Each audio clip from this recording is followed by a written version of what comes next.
할렐루야. 한 주간 평안하셨죠? 우리 함께 마음을 모아서 10월 25일 수요일 저녁 예배를 성부, 성자, 성령의 이름으로 드립니다. 우리 다 함께 사도신경으로 신앙 고백합니다. 나는 전능하신 아버지 하나님 천지의 창조주를 믿습니다. 나는 그의 유일하신 아들 우리 주 예수 그리스도를 믿습니다. 그는 성령으로 잉태되어 동정녀 마리아에게서 나시고 본디오 빌라도에게 고난을 받아 십자가에 못 박혀 죽으시고 장사된 지 사흘 만에 죽은 자 가운데서 다시 살아나셨으며 하늘에 오르시어 전능하신 아버지 하나님 우편에 앉아 계시다가 거기로부터 살아있는 자와 죽은 자를 심판하러 오십니다. 나는 성령을 믿으며 거룩한 공교회와 성도의 교제와 죄를 용서받는 것과 몸의 부활과 영생을 믿습니다. 아멘. 네, 우리 함께 찬송가 535장 하시겠습니다. 535장. 예전 찬송가는 325장이고요.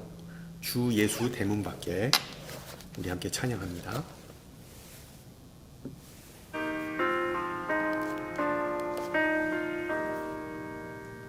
주 예수 대문 밖에 기다려 섰으나 단단히 잠가두니 못 들어오시네. 나 주를 믿노라고 그 이름 부르나 문 밖에 세워두니 참 나의 수치라. 문 두드리는 손은 못 박힌 손이요 또 가시 면류관은 그 이마 둘렀네. 이처럼 기다리심 참 사랑이로다. 문 굳게 닫아두니 한없는 내 죄라.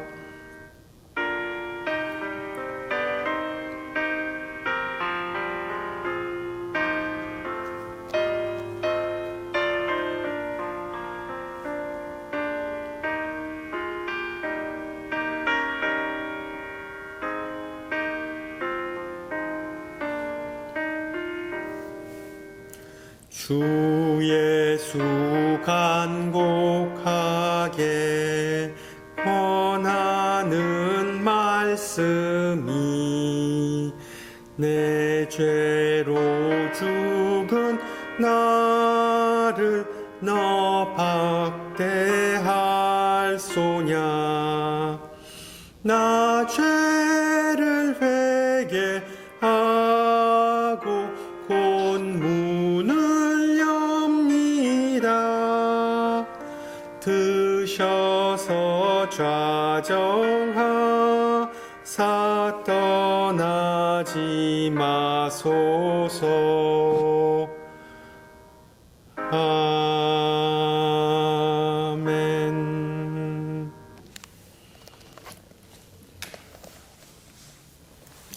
네, 하나님께서 오늘 저녁 우리에게 주신 말씀 사도행전 12장 12절에서 17절 말씀입니다.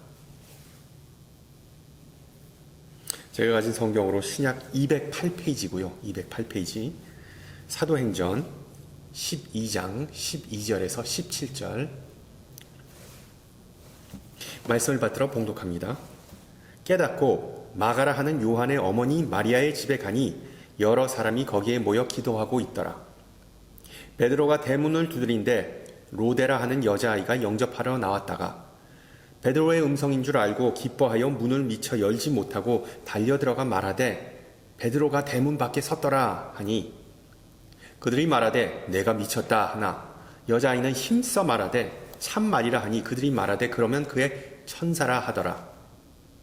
베드로가 문 두드리기를 그치지 아니하니 그들이 문을 열어 베드로를 보고 놀라는지라. 베드로가 그들에게 손짓하여 조용하게 하고 주께서 자기를 이끌어 옥에서 나오게 하던 일을 말하고 또 야고보와 형제들에게 이 말을 전하라 하고 또 다른 곳으로 가니라. 아멘. 눈물의 선지자 예레미야는 이스라엘 백성에게 다음과 같이 말합니다. 우리의 마음과 손을 아울러 하늘에 계신 하나님께 들자. 하늘에 계신 하나님께 들자. 잔혹한 바빌론 군대에 의해 예루살렘은 폐허가 되었고 수많은 사람은 목숨을 잃거나 포로로 바빌론에 끌려갔습니다. 나라가 폭삭망한 그런 최악의 상황 속에서 예레미야는 백성에게 이 세상의 근심 걱정을 좀 멀리하고 그것으로부터 눈을 돌려서 손과 마음을 하나님께로 들자, lift, 높이자, 하나님께로 향하라 라고 권면합니다. 어떻게 보면 현실 도피적인 그런 신앙으로 보일 수도 있겠죠. 그러나 그렇게 하면 하나님은 그들의 슬픔을 돌려서 즐겁게 하며 그들을 위로하여 그들의 근심으로부터 기쁨을 얻게 할 것이라고 약속합니다. 비슷한 맥락에서 요한계시록 3장에서 예수님은 초대 기독교의 대표적인 소아시아의 7교회를 일일이 책망하시거나 위로하신 후에 특히 라우디아 교회에게 다음과 같이 축복하십니다. 내가 문 밖에 서서 두드리노니, 오늘 가사의 내용처럼 누구든지 내 음성을 듣고 문을 열면 내가 그에게로 들어가 그와 더불어 먹고 그는 나와 더불어 먹으리라. 실제로 요한계시록의 역사적 배경은 에가서와 마찬가지로 최악이었습니다. 악명 높은 네로 황제는 초대 그리스도인들을 희생양 삼아 제국에서 그들을 아예 말살하고자 하였습니다. 그런 상황 속에서 요한은 핍박을 받는 그리스도인들에게 마음문을 열고 예수님을 영접하라고 권면합니다. 그러면 예수님과 먹고 마시는 것, 즉 예수님으로부터 위로받는 것과 더불어 나중에 계시록 20장에서는 모든 눈물을 그 눈에서 닦아주실 것이라고 기록합니다. 우리가 장례 예배에 자주 듣는 그 본문이죠. 보다시피 예레미야와 요한에게 있어 마음을 높이 올리는 것 또는 마음 문을 여는 것은 최후 승리를 위한 필수 요건이었습니다. 그렇다면 여러분은 주님께 마음을 높이 들어 올리거나 마음 문을 활짝 여는 영적 훈련을 규칙적으로 하고 계신지요? 수많은 선지자, 심지어 예수님의 경고에도 불구하고 이스라엘 백성은 하나님의 백성답게 살지 못하였습니다. 하나님의 말씀을 귀로는 들었지만 마음으로 받아들이지 못하였기 때문에 순종하지 않았던 것이죠. 잘못된 길을 고집하고 있음에도 불구하고 그 방향을 바꾸지 못한 이유는 변화하고자 하는 그런 마음이 없었기 때문입니다. 인간은 익숙함의 동물, 상당히 보수적이어서 변화는 항상 귀찮고 그리고 번거롭습니다. 실제로 사람이 마음을 바꾼다는 것은 상당히 어려운 일이죠. 자녀를 키우는 부모들은 잘 압니다. 아무리 자녀들에게 최고의 환경과 삶을 제공해 주어도 마음이 없으면, 자녀들을 향한 그 사랑이 없으면 자녀들은 삐뚤어지기에 십상입니다. 또는 아무리 자녀들에게 사랑을 퍼주고 온 마음을 다하여 자녀를 양육하여도 자녀들의 마음에 부모를 공경하는 마음이 없으면 그 과정에는 화평과 기쁨이 없습니다. 마음이 참 중요하죠. 많은 사람이 항상 내가 최고다, 내가 가는 길이 맞다라고 생각하는 이유는 하나님의 길보다 인간의 길이 더 쉽고 빨라 보이고 지혜로워 보이는 그런 마음이 그 안에 있기 때문이죠. 그리고 우리는 그러한 마음을 죄성이라고 부릅니다. 죄를 쉽게 정의하면 하나님의 뜻과 계획에 마음이 꼭 닫혀있는 상태를 의미합니다. 물론 예수 그리스도의 보혈 덕분에 우리는 하나님에게 얼마든지 나갈 수 있는, 하나님과 교제할 수 있는 길이, 대로가 열렸습니다. 예수님 덕분에 죄의 문제는 근본적으로 해결되었습니다. 그러나 인간은 여전히 연약한 존재이기 때문에 하나님의 뜻과 계획에 우리의 마음문은 오늘도 또 열렸다 닫혔다 열렸다 닫혔다, 흔히 말하는 좌우로 치우치는 그런 상황이 계속해서 반복됩니다. 흥미롭게도 오늘 본문은 door, 즉 문을 주변으로 일어나는 사건입니다. 이야기입니다. 우선 그 문 앞에 처음으로 등장하는 인물은 베드로인데, 베드로는 부활의 아침에 제자들에게 나타나신 예수님과 같은 묘수로 오늘 본문에서 묘사되고 있습니다. 실제로 사도행전과 그리고 누가복음을 대조해서 읽으면 상당히 많은 평행, 즉 유사점을 발견할 수 있습니다. 여러분 잘 보세요.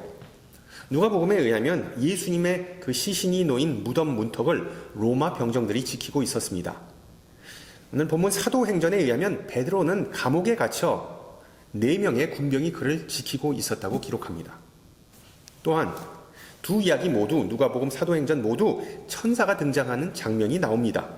두 이야기 모두 제자들은 예수님 또는 베드로가 무사하다는 것을 살아있다는 것을 불신하는 장면이 나옵니다.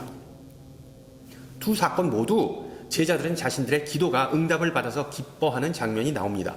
마지막으로 두 이야기 모두 무덤에서 나오신 예수님 그리고 옥에서 풀려난 베드로에게 문을 열어주지 않는 장면이 등장합니다.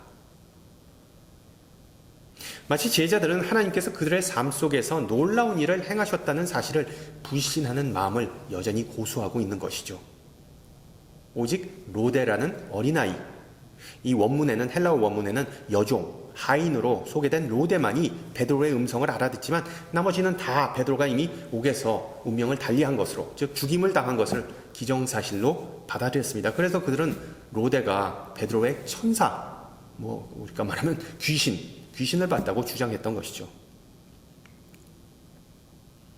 우리가 주목해야 할 부분은 오늘 본문에 등장하는 그리스도인들은 예루살렘 교회의 초기 멤버라는 것입니다. 그들은 안디옥 교회 교인들처럼 예수님을 갓 영접한 사람들이 아니었습니다. 이미 다 오순절 성령 강림 사건을 통해 하나님의 충만한 능력을 경험했던 그런 사람들이었습니다. 대략 2달 전에 예수님께서 부활하신 사실을 믿지 못하고 문을 열어드리지 않았던 바로 그 사람들이었습니다. 강력한 성령 체험을 한 사람들이 어떻게 똑같은 실수를 반복하는지 잘 이해가 안 가는 대목이죠. 이것은 어떻게 보면 마음 문을 연다는 것, 즉 불신에서 믿음으로 전환하는 것이 얼마나 어렵고 힘든 일인지를 잘 보여주는 사례입니다. 실제로 우리 신앙인들에게 마음 문을 열고 회개하고 하나님의 음성에 귀 기울이는 훈련이 일평생 과제인 사실을 상기시켜주는 대목입니다. 사도행전 12장을 대충 읽으면 오늘 이야기는 그냥 초대교회의 시대에 일어난 수많은 기사와 표적 중에 하나라고 치부할 수 있겠지요. 그러나 우리가 본문을 좀 더 자세히 심도 있게 읽는다면 우리 신앙인은 항상 성령님의 역사하심에 마음 문을 열어놓아야 한다는 사실을 깨닫게 됩니다. 마음 문을 연다. 우리가 참 많이 듣는 표현인데 그럼 그것이 정확히 어떤 의미일까요? 또한 어떻게 하는 것이 어떤 방법으로 우리는 마음 문을 열 수 있을까요? 그 답은 오늘 본문 5절에서 찾을 수 있습니다. 이에 베드로는 옥에 갇혔고 교회는 그를 위하여 간절히 하나님께 기도하더라. 그리고 12절 또한 보세요. 마가라 하는 요한의 어머니 마리아의 집에 가니 여러 사람이 거기에 모여 기도하고 있더라. 보다시피 베드로의 교우들은 한 곳에 모여 기도로 문을 두드렸습니다. 기도는 초대교회의 기둥이자 기본이었습니다. 예수님의 제자 하면 기도가 먼저 떠오를 만큼 기도 사역은 교회의 그 어떤 사역보다 더 위에 있었습니다. 예수님을 따라 초대 그리스도인들은 기도와 그리고 또한 말씀 선포에 중점을 두었기 때문이죠. 그러나 오늘날 우리 신앙인들의 모습은 어떻습니까? 기도하면 뭐가 좀 달라지는가? 라는 질문 저와 여러분 가끔씩 해보셨을 겁니다. 심지어 기도는 시간 낭비하는 것 같다라는 불경한 생각이 들기도 하고 기도는 무슨 인생의 코너, 그러니까 막장에 몰리면 하는 것이다 라는 그런 이미지가 강합니다. 그래서 어떤 이는 나는 기도할 때마다 허공에다 말하는 것 같다라고 솔직하게 고백하기도 합니다. 어떤 면에서 기도는 그냥 종교적인 행위, 신앙의 일상, 별 의미 없고 효과도 없는 그런 의식으로 전락하기에 십상입니다. 그러나 오늘 본문은 그렇지 않다라고 말해주고 있죠. 우선 이야기의 배경에는 헤롯 왕이 나오는데 이 사람은 예수님 시대에 살았던 헤롯 대제가 아니라 그의 손자 헤롯 아그리빠입니다. 즉 예수님의 재판에 관여했던 헤롯 왕과는 다른 사람입니다. 이름은 비록 똑같더라도 헤롯이지만 이 사람은 오늘 본문에 나오는 헤롯은 아그리빠입니다. 이 헤롯 왕은 교회 지도자 야고보를 죽인 후에 베드로마저 죽이고자 그를 가뒀습니다. 그러자 이 비보를 접한 초대교회는 심야기도에 돌입한 것이죠. 자, 한편에서는 심야기도가 열심히 진행되고 다른 한편으로는 주의 사자, 즉 천사가 베드로를 해방해 줍니다. 그리고 추록한 베드로는 곧바로 교인들이 모인 곳으로 가서 문을 두드립니다. 이런 사건의 전개를 보면서 우리는 열심히 기도하며 응답받는다. 기도의 능력은 막강하다라고 생각할 수 있습니다. 제가 기억하기로 옛날 목사님들은 기도에 대해 전반적으로 이렇게 가르치셨습니다. 누가복음 18장에 나오는 불의한 재판관과 과부의 비유 다들 아시죠? 그 비유를 예로 들면서 어린애처럼 하나님께 죽자 사자 매달리면 하나님은 반드시 응답해 주신다. 그런데 여러분 그거 아세요? 불의한 재판관과 과부의 비유의 요점은 기도의 응답을 받지 못해도 낙심하지 말라는 것이지 끝까지 생떼 부리면 하나님께서 마지못해 들어주신다가 결코 아닙니다. 기도는 마법이 아니기 때문이죠. 물론 성도의 기도가 하나님의 마음을 움직인 경우 성경에 분명한 사례들이 나옵니다. 그러나 전반적으로 기독교 철학자 키르케고르가 정의했듯이 기도는 하나님이 아니라 기도하는 사람을 변화시키는 것이 목적입니다. 하나님의 뜻을 분별하고 거기에 나 자신을 갖다 맞추는 것이 기도이지 그 반대가 아니죠. 여러분 하나님의 마음을 움직이고자 하는 기도를 반복하다 보면 버릇만 나빠집니다. 기도가 무슨 하나님과 단판 짓는 것으로 생각하면 기도의 응답을 받지 못했다고 생각될 때 기도를 쉽게 포기하는 경향이 있습니다. 오늘 저녁 기도에 관해 재미있는 시를 찾아서 여러분과 잠깐 함께 나누고자 합니다. 우리가 왜 그렇게 기도하는 것이 쉽지 않은가 아니면 기도를 쉽게 포기하는가 한번 들어보세요. 아침에 일찍 일어나 하루를 불이 나게 시작했다. 할 일이 너무 많아서 기도할 시간조차 없었다. 그러자 연달아 문제가 발생하고 더 무거운 짐이 더해졌다. 왜 나를 도와주지 않으시는지 물었더니 주님은 나한테 부탁조차 하지 않았구나 라고 하셨다. 하나님의 앞에 나가기 위해 온갖 열쇠를 다 꼽아봤지만 하나님은 왜 문을 두드리지 않았니? 라고 물으셨다. 먹구름 낀 하늘에서 기쁨과 아름다움을 찾아봤지만 안 보였다. 너는 찾아보지도 않았구나 라고 말씀하셨다. 그래서 오늘 아침에는 일찍 일어나 잠시 멈추었다. 할 일이 너무 많았기에 기도할 시간을 내야만 했다. 영적 성장의 가장 큰 장애물이자 유혹은 사단이 신앙인들의 마음속에 온갖 근심 걱정으로 산만하게 만들고 기도에 집중하지 못하게 하는 것이죠. 우리는 항상 기도할 시간이 없다고 말하지만 우선순위가 잘못됐다고 생각하는 적은 거의 없습니다. 오늘 옥에 갇힌 베드로를 보세요. 겟세마네 동산에서처럼 베드로는 또다시 한번 기도에 실패합니다. 베드로는 참 건강했던 것 같습니다. 감옥과 같은 절망적인 곳에서도 아무런 근심 없이 깊은 잠에 빠졌다고 성경은 말합니다. 얼마나 꿀잠을 잤는지 천사가 옆구리를 툭 쳐서 깨웠다고 성경은 말해주죠. 그러는 와중에 예루살렘 성도들은 열심히 기도했습니다. 그 사람들은 결코 한가해서 기도해야 했던 것은 아니죠. 마치 예수님께서 제자들을 위해 마지막 날 밤에 기도하셨듯이 그들은 자기 자신이 아니라 베드로를 위해 중보하였습니다.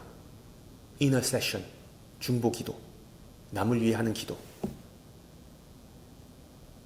교회는 기도하는 집이라고 예수님께서 분명히 말씀하셨듯이 우리 신앙인들이 모이는 이유는 성도의 교제를 위해, 즉 하나님의 나라를 위해 중보하기 위한 것입니다. 결론적으로 하나님에게 우리의 마음 문을 여는 방법, 우리의 마음을 들어 올리는 방법은 바로 기도인데, 그것도 일반적인 기도가 아니라 중보기도입니다. 중보기도. 하나님에게 나 자신이 아니라 남을 들어 올릴 때 우리는 낮아지고 마음 문이 열린다는 사실을 사도행전은 보여주고 있습니다. 온 회중이 한마음 한뜻으로 기도에 힘을 쏟을 때 어떤 일이 일어났는지 13절을 보세요. 베드로가 대문을 두드리는데 로데라 하는 여자아이가 영접하러 나왔다가 베드로의 음성인 줄을 알고 기뻐하며 문을 미처 열지 못하고 달려들어가 말하되 베드로가 대문 밖에 섰더라. 바꿔 말하면 여종 로데는 이렇게 말한 것이죠. 베드로가 죽지 않고 살아있어요. 마치 복음서에서 빈 무덤을 본 여인들이 예수 사셨네 라고 선포한 것과 마찬가지이죠. 재미있는 사실은 제자들이 여인들의 복된 소식을 믿지 못하였던 것처럼 열심히 기도했던 예루살렘 교인들조차 로데가 말한 내용을 믿지 못했다는 것입니다. 앞서 말씀드렸듯이 기도는 우리의 마음을 바꾸는 것이라면 왜 그들의 마음은 여전히 불신에 사로잡혀 있었던 것일까요? 그 이유는 바로 서양 속담 Don't judge the book by its cover. 즉 인간은 겉만 보고 속을 판단하기 때문입니다. 마리아의 집에 모여서 기도했던 예루살렘 교인들을 보세요. 어린 여종 로데가 진실을 말한다는 그 사실을 받아들이지 못하였습니다. 로데가 말한 내용이 자신들이 그토록 간절히 기도했던 내용이었음에도 불구하고 여러분, 그들에게 단순히 믿음이 부족했던 것일까요? 편견, 자존심, 사회적 지위, 지식, 그리고 두려움과 같은 것들이 복합적으로 작용해서 로데가 말하는 진리의 말씀에 귀를 막았던 것이죠. 그리고 오늘날의 우리도 어찌 보면 그러한 다양한 요인들 때문에 하나님의 말씀과 성령의 역사하심으로부터 고립되거나 어떻게 보면 수감 생활을 하는 경우가 상당히 많습니다. 중보기도가 마음문을 여는 열쇠라고 말씀드렸지만 그런 온갖 장애물들이 도사리고 있는 한 우리 마음문은 쉽게 열리지 않는다는 점 또한 기억하시기 바랍니다. 15절을 보세요. 내가 미쳤다 하나 여자아이는 힘써 말하되 참말이라 하니 그들이 말하되 그러면 그의 천사라 하더라. 여기서 또 웃음 포인트가 등장하죠.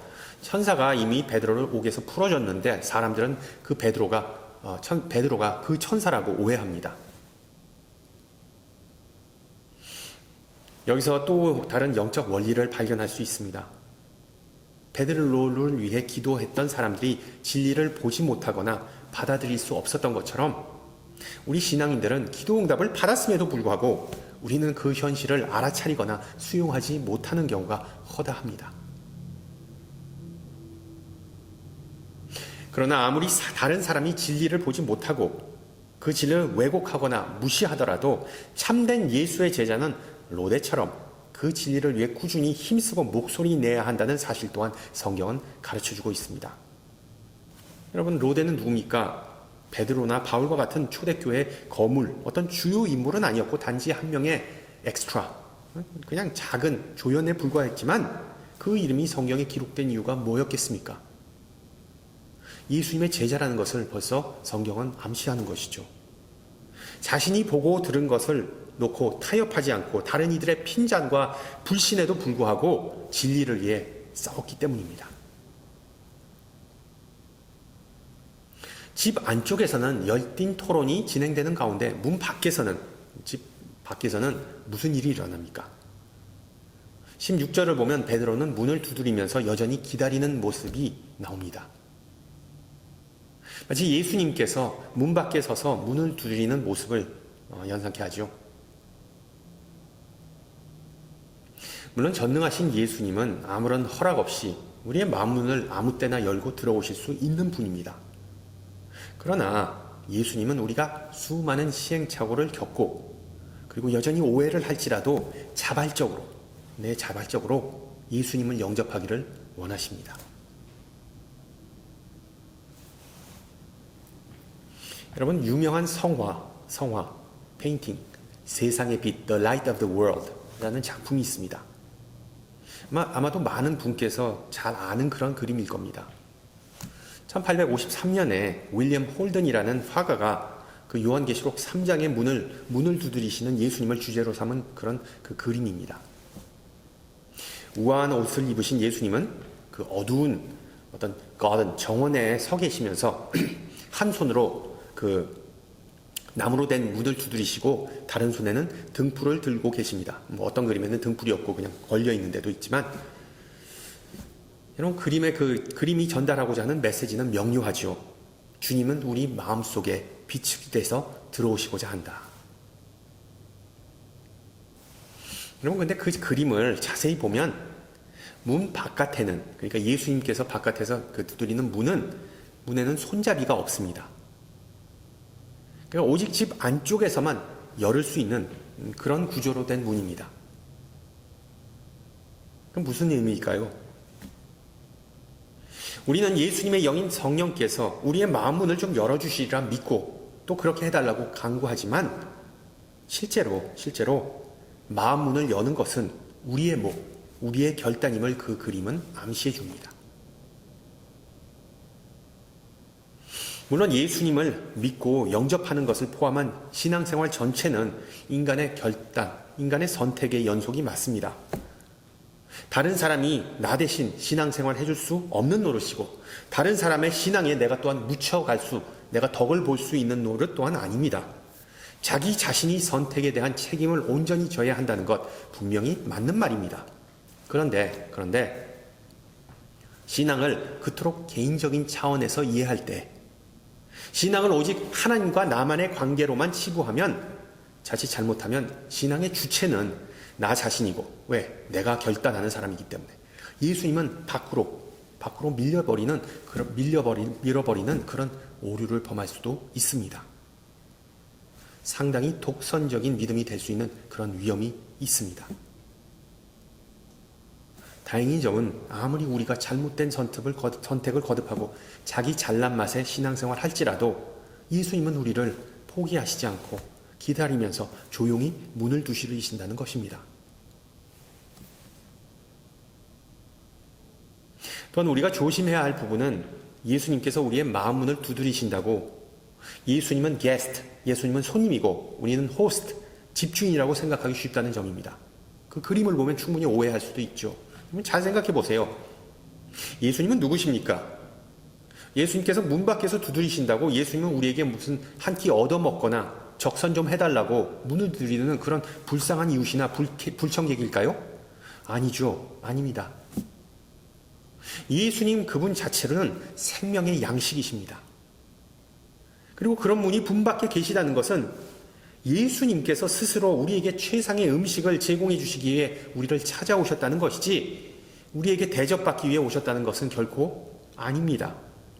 쉽게 말하면 예수님은 도어대시나 우버이츠 배달부처럼 최고의 음식을 들고 와서 우리와 함께 좀 나눠 먹자, 우리가 같이 먹자, 우리에게 제공해 주시는 그런 참 고마우신 분입니다.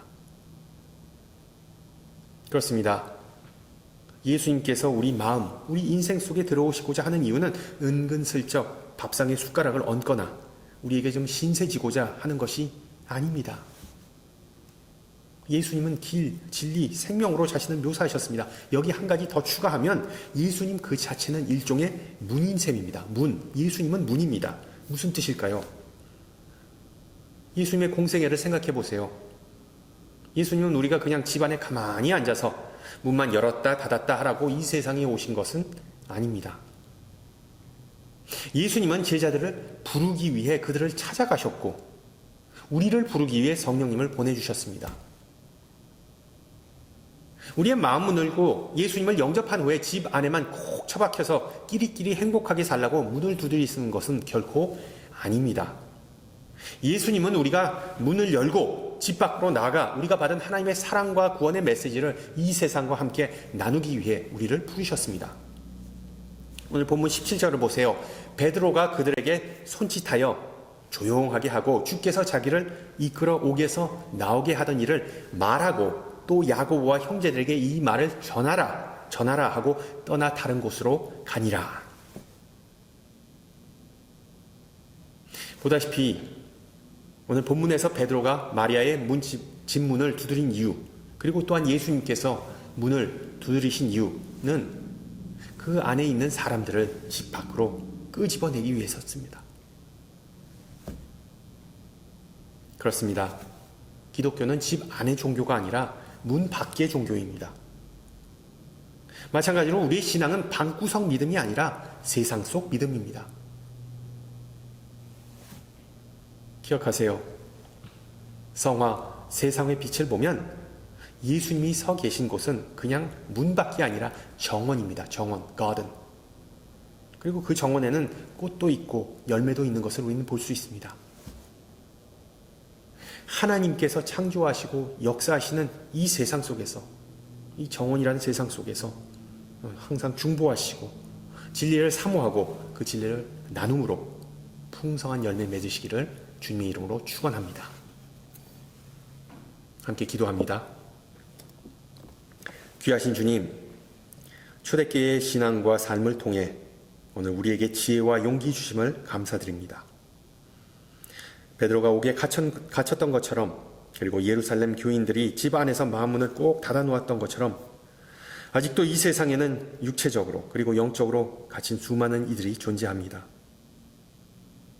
어둠 속에 헤매는 모든 영혼을 긍휼히 여기시고 그들을 자유롭게 하기 위해 일일이 찾아가 마음문을 두드리는 성령의 사역에 우리도 동참하기를 소망합니다.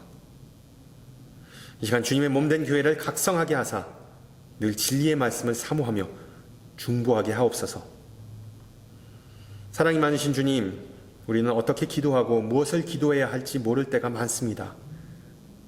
상황이 어려울 때 기도가 아니라 인간의 지혜와 능력을 먼저 의지하는 때가 많습니다. 그러나 환난과 절망의 때 먼저 기도로 마음문을 열고 주님의 영을 맞이하라는 가르침을 배웠습니다. 진솔하게, 겸손하게 뜻을 다하여 기도할 때 말로는 표현할 수 없는 신비로운 성령의 역사가 일어날 줄 믿고 고백합니다. 이 시간 머리 숙인 모든 성도에게 성령을 부어주시고 성령의 역사하심을 따라 세상으로 나가 하나님의 나라를 세우고 확장하는 작은 도구로 사용하여 주시옵소서. 전능하신 주님, 지금도 이 순간 세계 곳곳에서 많은 이가 폭력과 분쟁으로 고통을 받고 있습니다. 특히 가자 지구에 주님의 평화가 임하기를 간구하며 주님의 권능의 손으로 모든 전쟁의 피해자들과 사상자들을 품으시고 치유하시고 보호하시고 이 환난과 고통을 견뎌낼 힘과 용기를 주시옵소서. 함께 주님 가르쳐 주신 기도합니다. 하늘에 계신 우리 아버지, 아버지의 이름을 거룩하게 하시며 아버지의 나라가 오게 하시며 아버지의 뜻이 하늘에서와 같이 땅에서도 이루어지게 하소서. 오늘 우리에게 일용할 양식을 주시고 우리가 우리에게 잘못한 사람을 용서하여 준 것 같이 우리 죄를 용서하여 주시고 우리를 시험에 빠지지 않게 하시고 악에서 구하소서. 나라와 권능과 영광이 영원히 아버지의 것입니다. 아멘. 네, 예배를 마쳤습니다. 지난주에 비가 온 후로 날씨가 많이 쌀쌀해졌네요. 항상 건강 조심하시고요. 저는 다음 주 이 시간에 뵙겠습니다. 샬롬.